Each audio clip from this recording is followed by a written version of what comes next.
आत्मज्ञान के बिना होने वाली दुर्गति।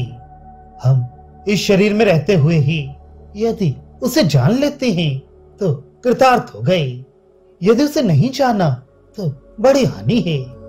जो उसे जान लेते हैं वे अमृत हो जाते हैं, किंतु दूसरे लोग तो दुख को ही प्राप्त होते हैं।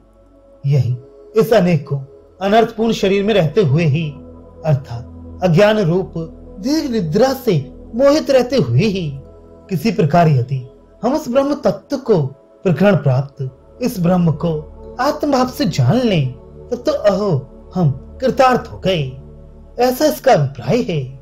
हम जिस इस ब्रह्म को जानते हैं यदि उसे हमने ना जाना होता, वेद का अर्थ वेदन है, जिसे वेद अर्थात ज्ञान है उसे वेदी कहते हैं। वेदी को ही वेद कहा गया है।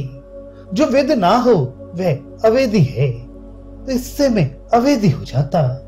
यदि मैं अवेदी हो जाता तो क्या दोष होता। महती जन्म मरण आदि रूप अनंत प्रमाण वाली विनष्टि अर्थात क्षति होती।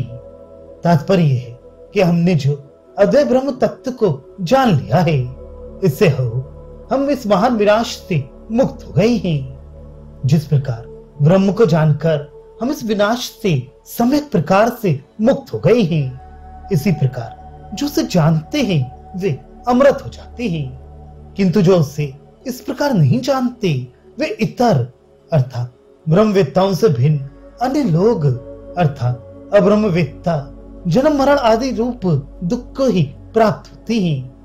तात्पर्य यह है कि अज्ञानियों की उससे कभी निवृत्ति नहीं होती, क्योंकि वे दुख को ही दुख में शरीर को ही आत्मभाव से ग्रहण करती हैं।